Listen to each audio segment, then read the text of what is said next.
Number 1. I live in China. I first came here in 2013, when I was 20 years old. At the time, I was living in the capital. I was, and am, a student, and during breaks from school, I enjoyed using the money I made teaching English to go travelling alone. In general, I think China is a really safe country, as compared to the US. I have been followed and harassed countless times in the USA, but it just doesn't really happen here. Yes, people stare at me in the streets as I'm very pale and have curly red hair, but aside from this encounter, I have never felt unsafe in any significant way. So around the end of my semester that year, I decided to travel to a city in Western China. It is a city with a rich history, and I was excited to go check out the monuments and relics there.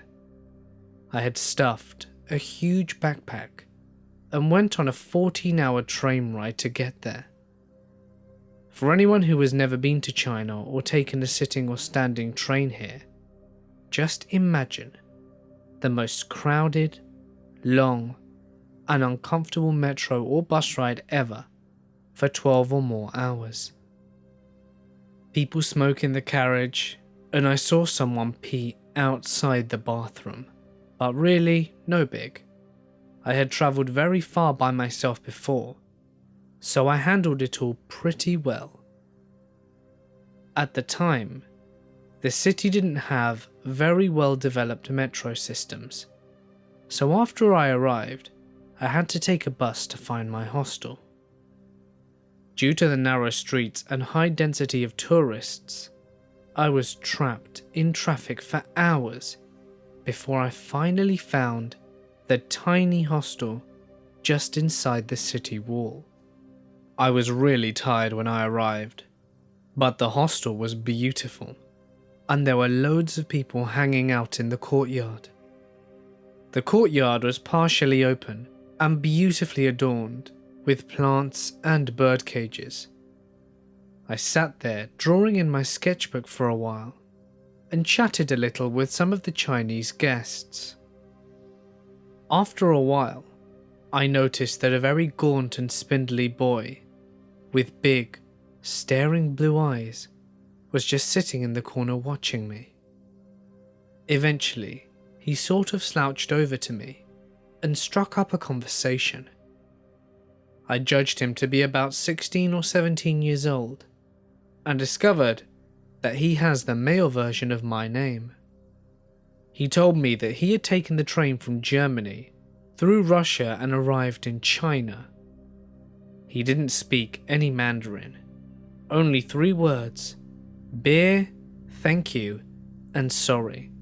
He was weird, had a strange soft voice, and moved in this kind of delicate, sauntering way. I almost felt sorry for him, and found his face interesting, so I agreed to help him go to the market and buy random baubles to take back for his friends. He had a lot of cash on him, and insinuated that he had made it by selling drugs. This is a massive no-no in China, and I did not want to know anything about it. We walked around chatting for a long time, and decided our route through the labyrinths of street markets by flipping a coin. I helped him buy some things, we drank some beers together and bonded, all very standard. There was a bar in the basement of the hostel. It had a pool table and draft beers, and was also teeming with foreigners. So we returned to the hostel, and then he invited me for beers in the basement. I love pool, so we played a few games for money, and he was a shark and beat me every time. Because I was losing, I started to get bored, and my eyes wandered around the bar. That's when we saw each other. I accidentally met someone's eyes as I was sweeping the room. He was dark, had a shaved head and was very muscular and tall. He had a kind of glowering look in his eyes, not immediately scary, but unsettling. I don't know why, but I stupidly assumed that everyone in the bar must have been a guest at the hostel. Because the man's eyes met mine so exactly, I immediately figured that he must have been watching me. I was wearing a pretty dress, and sometimes when I'm drunk, I become very haughty and self-assured. So I gauged that he was just probably checking me out. But I ignored it and went back to talking idly with my new friend. After a while, we were both bored of pool, so we puttered over to the bar for more beers. After we sat down, the man with the glowy brow immediately stood up and beelined over to us. Without even saying hello, he asked, "Is this your boyfriend?" Ha, I thought. I was right, he was checking me out.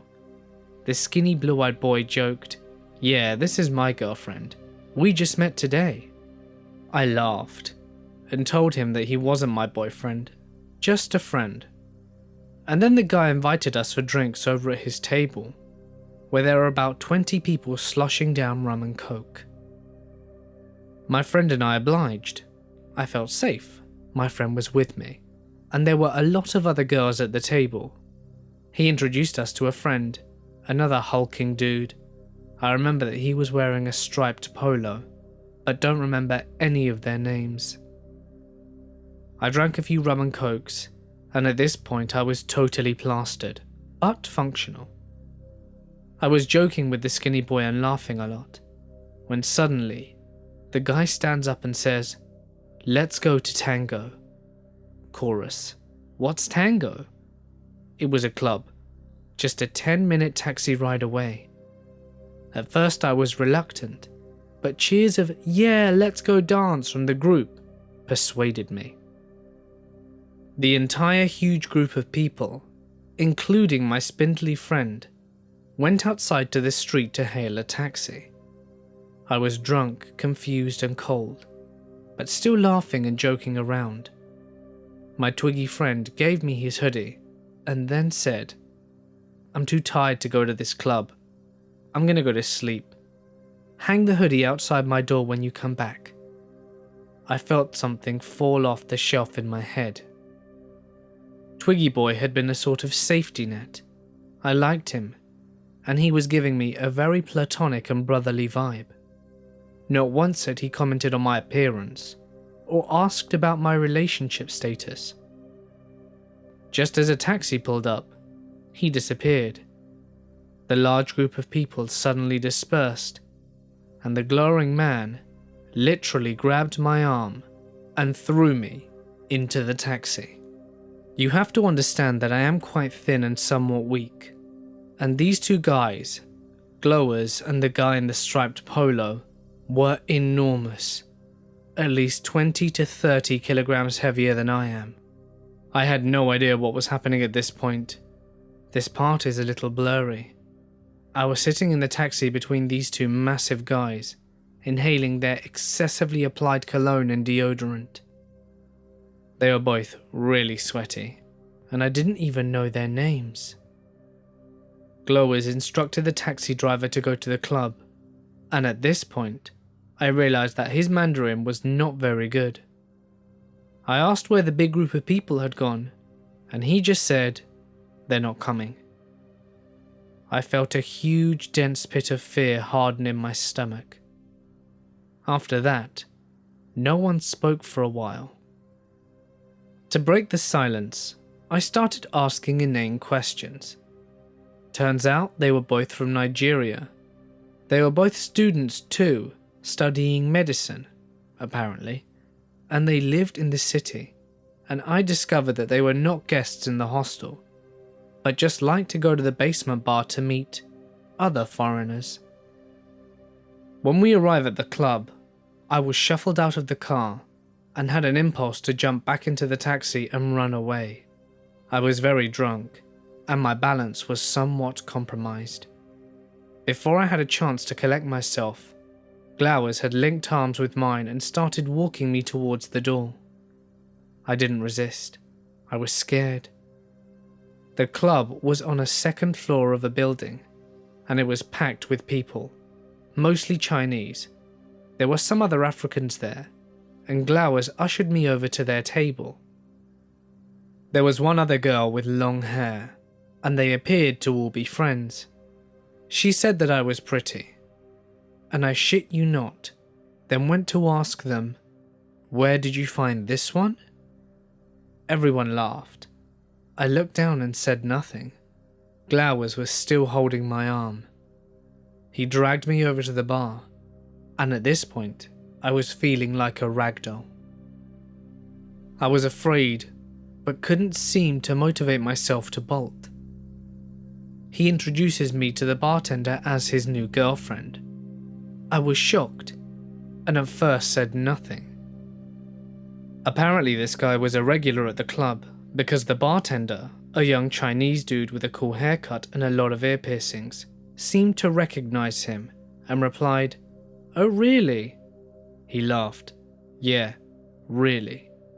He then put my hand on his waist and started trying to make me dance with him. He also kissed me. Now to be clear, I didn't feel particularly freaked out or assaulted. This sort of thing happened to me a lot in life, and I generally just shake it off and carry on with my business. I didn't feel as freaked out by the touching as I did by the fact that he was loudly declaring to every person he recognized that I was his new girlfriend. Remember that I said I had disconcern that Glowers' Mandarin was less than excellent? So I pulled away from him and leaned over to the bar. I told the bartender, "I'm not his girlfriend. I don't know this man, and he lied to bring me here."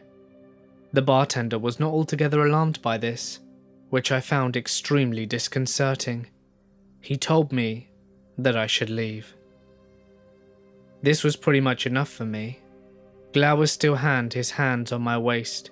I pushed them away and told him I really had to pee, and to please let me go to the bathroom. He said okay, but you better come back. Don't try and run off. He capped this off with a weird little fake hollow laugh. I went to the bathroom, which was behind a sort of dividing wall, but on the other side of the club from the elevator and the doors. There I found a security guard, and told him that there was a man trapping me in the club. He asked me to identify the man. I looked over in the direction of the bar, but he wasn't there.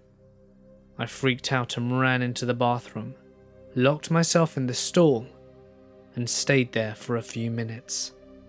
When I came out, Glowers was standing immediately in front of the doorway, smiling like we were old friends. At this point he could probably tell I was afraid of him, because I was making no effort whatsoever to control my facial expressions nor demeanour. Nonetheless, he took my arm and led me over to the bar again. The security guard noticed. At the bar, the stylish bartender started teasing him. "She's not really your girlfriend, is she?" At this point, Glowers started to get kind of angry, and I sort of slithered out of his hands. I ducked under the level of the bar and ran over to the bathroom where the security guard still was. The security guard told me, "He's looking for you," and I bolted for the elevator.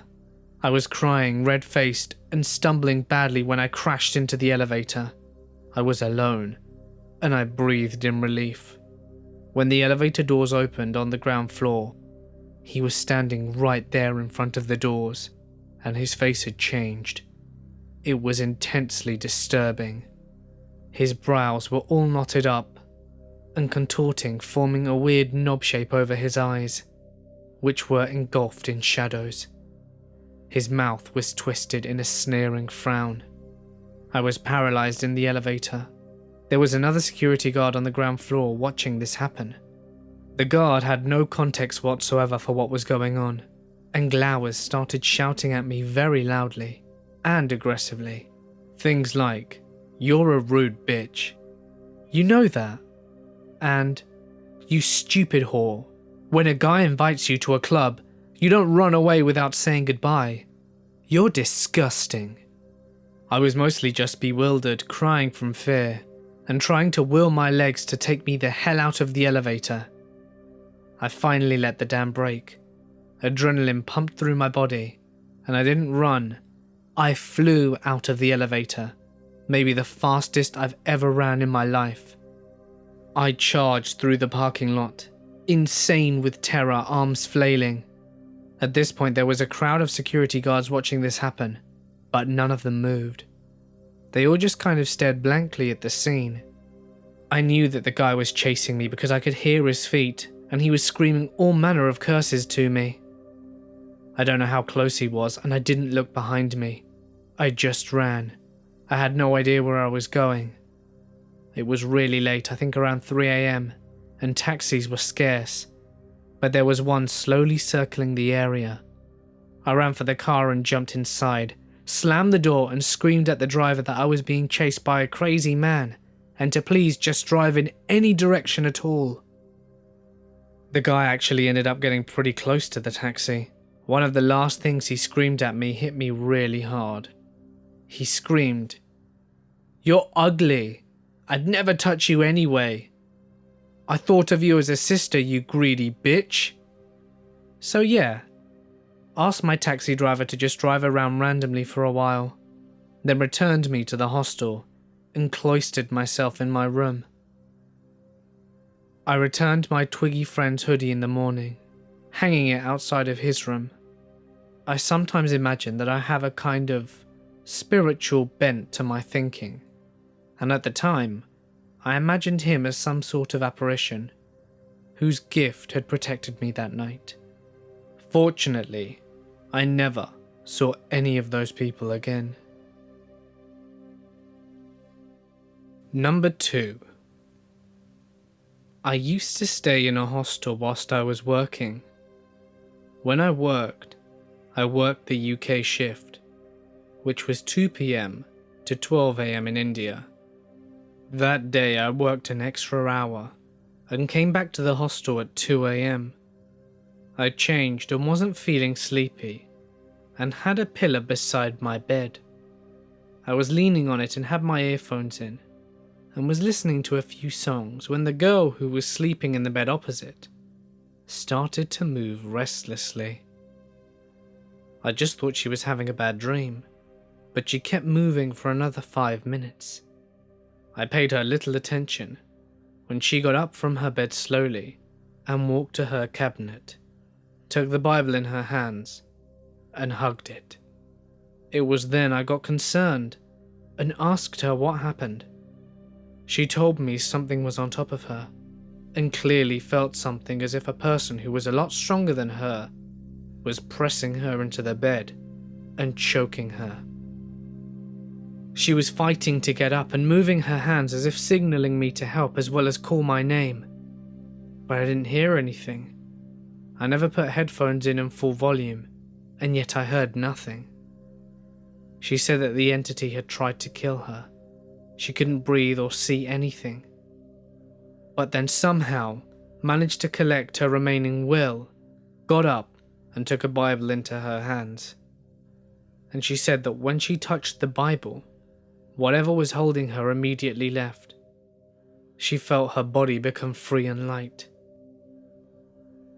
I told her that there was a scientific explanation to all of this. Her bed was in a corner. She said that she felt breathless and if someone was holding her. I explained that that was probably just a lack of oxygen. She replied that she sometimes also hears babies' cries in the middle of the night. I told her that I'd come back to the hostel many times around midnight, and there are a lot of garbage bins near where we are. Cats will often fight each other for food, and their cries can be mistaken for that of a baby's. I told her that I see it daily, and that she doesn't have to worry. She just stared intently into my eyes and replied, "You won't realize it until the day it comes for you. Just wait." She laughed a little and went back to sleep. All of this happened in November. In December, I changed my room from the first floor to the second floor. because I didn't get along with the other girls. They gave me the room in the second floor exactly above the same room that I stayed in, and my bed's position was in the same place where the girls' beds were, in the corner. Exactly 1 month to the day, same Friday and same time, 2 a.m. I came back to my room and went to the bathroom and then slept. I don't know how much time later, but I myself felt a very strong existence on my body, giving me the same experience that the girl described. I couldn't breathe. I seriously thought that this thing was going to kill me. I called out for the 2 girls who were sleeping in our room. I even pushed a steel glass that was on the stool near my bed, but they never woke up. I collected all my strength, opened my eyes, and there was a huge God picture on the wall beside my bed. I silently prayed, "Help me," and screamed, "Leave me now!" And on that instant, I felt free. Whatever was pushing down on me and choking me left me that second, and I felt as if I was floating. The other girls were still asleep, despite the fact I screamed and made noise. I drank water and intended to find out whatever tried to kill me. I went out, checked the toilets, lobby, kitchen and the balcony, and it was only around 3 a.m. I couldn't find anything. It was all dark except an eerie yellow light near the toilets. I couldn't find anything rational. I still don't know if ghosts exist, but I don't argue with believers now, which is what I was doing before. All I can say is there is something out there that you don't want to mess up with. I wanted to tell this story to many girls and our hostel warden, but the girls are chickens, and I didn't want to scare them because a good few of them already don't feel that safe in our hostel, and I didn't want to increase fear because the warden is a good woman and she would lose a lot of business. Nothing much happened after that. However, it's safe to say the experience I had was more than enough to change the way I thought about these things. My day had come, just like the girl said. Obviously, it's not normal for you to just run out of oxygen and feel exactly the same 1 month later on the same day and the same time as someone else had. It's as if it were destiny. Number 3. This happened when I was 14-15. My school has an option. If it's too far for you to travel to school, you can always just stay in the hostel.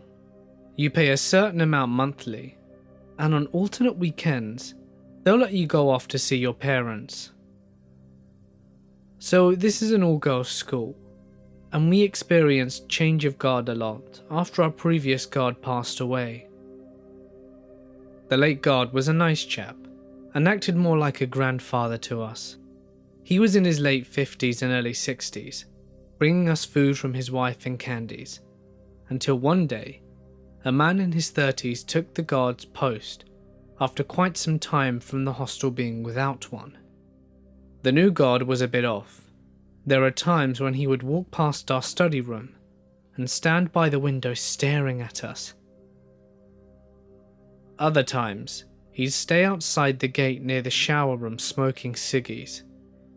It creeped us out a little, but we didn't really do much, as the wardens were also wary that we wouldn't be able to get a new guard if they fired him, so he stayed. Whenever he was around, we got uncomfortable. We would usually just close the door to the room we were in, so that he couldn't peer inside. Fast forward a few months, our panties started to go missing. We have this place right behind our hostel block that's allocated for us to hang our laundry, to air and dry it. Some girls would soak their clothes in softener for the night and leave their clothes, including panties, in a pail in the laundry room. So next day we wake up and all of our panties would be missing. It went on for a few weeks and we started getting anxious about the missing panties. It came to a point where a few girls were left with only one pair. They had to give their parents an emergency call to buy them more and send it to the hostel. Our wardens were getting anxious too, We alerted the school and the local enforcement, but nothing was being done. We were left on our own. One weekend, 2 girls went behind the guardhouse to get some cleaning stuff. We cleaned up part of the hostel on alternate weekends when we didn't have outings, and noticed a large garbage bag. They left it untouched at first, but when they returned to put back the brooms and mops, one girl got curious to find out what was in the bag and decided to take a look. Inside, there were heaps of our missing panties. Both girls freaked out when they saw the young guard coming towards them and yelling some profanities and asked them not to touch the bag. They both ran towards the main hostel building straight to our warden's room. Our wardens were both alarmed and called the police straight away. Then, armed with a few burly girls who happened to be hockey players with their sticks in hand, went looking for him. The guard, however, managed to get away on his motorcycle, but a few days later the police caught him snooping around our hostel when it was almost lights off. Turned out he had been a repeated sex offender caught a few times being a flasher around schools in the city. We were all relieved to have him locked away in jail, but also upset that our school had been so careless in hiring a guard for the hostel. Our parents demanded a PTA emergency meeting and decided that the next one they hired had to be approved through the PTA first. It was scary to imagine that this guy had the keys to almost all rooms in the hostel except for the dorms, where only a dorm leader is allowed to have the key. But imagine what nasty things he could do if 2 girls didn't discover those missing panties. After all, this man had been entrusted to guard us from harm, but he turned out to be the danger lurking around. I still have shivers down my spine when I think of him. So, perverted hostel guard, let's not meet again. Number 4. I was travelling with my best friend in Peru, and we were staying in a hostel in Arequipa. On our 3rd night there, we went to a small dance club where I accidentally dropped a full glass on my foot, resulting in a foot injury. This injury caused me to be hostel-ridden for about 3 days. I spent most of my time in the lobby, on the hostel computer surfing the web and smoking cigarettes. There was a really nice guy working reception. He would bring me packs of cigarettes for no reason, which I would chain smoke as I had nothing else to do, and would always ask me how I was doing. I was able to practice my Spanish a bit with him, but we never had any full conversations. He seemed shy. One night, after my foot finally healed, I went out with some new friends I had met in my hostel. They were checking out the prices, but ended up renting a room elsewhere. My best friend, the one I was travelling with, decided to call it a night early and did not come out with us. It's about 2 AM. My friends drop me off at home, where the guy at reception opens the door for me and lets me in. I said hello to him, exchanged a few words in Spanish, and made my way to the hostel phone to call my boyfriend back home. Our conversation was brief as I was tired. Never once did I feel that anyone was watching me, but I was a bit tipsy and did not look around. After I hung up the phone, I walked down the hall and started to unlock the door to my room, when all of a sudden, I felt someone grabbing me. I turned around and saw that it was the guy from reception. He was pushing me into my room. All I could think to do was stammer, "No gracias," and pushed him away. But he was stronger than I was, so my pushing did nothing, and he started groping at my chest whilst trying to forcibly kiss my neck and face. He grabbed one of my wrists and started pushing me towards my bed. During the struggle, I managed to turn the lights on, which caused my friend to wake up to see what was going on. She asked loudly, "What's happening?" seeing that there was someone else in the room. The guy from reception fled. I was left shaken and afraid. our hostel was no longer a safe place for us. The next day, I debated whether or not to say anything to the hostel management. I decided it was my duty to disclose what happened to the off chance that they would believe me, fire the guy, and prevent this from happening to any other girl. Management did not believe me. However, they told me that he was a nice kid and would never sexually assault anyone. Right. That was about 3 weeks into our 3-month-long trip. So I learned an important lesson fast. Always have your eyes open and always observe. Hey guys, it's Mort here, and thank you so much for listening. I think the moral of the story is just stay in a hotel. It's not like they're haunted half the time anyway. I would like to expend a special thank you to Bagavi for sending in her story for this video. If you have had a creepy or paranormal experience you wish to share, feel free to send it to my email, which you can find in the description. If you enjoyed the video, please let me and everyone else know by smashing that like button. My question to you though is, in your opinion, which of these 4 incidences would be the creepiest if it happened to you? Let me know in the comment section below. I'd love to hear your thoughts. Don't forget you can also follow me on Instagram and Twitter at The Mortis Media for some secret stuff that you won't find anywhere else. But anyway, for now guys, I'm going to sign off. Stay awesome, and I'll see you in the next one.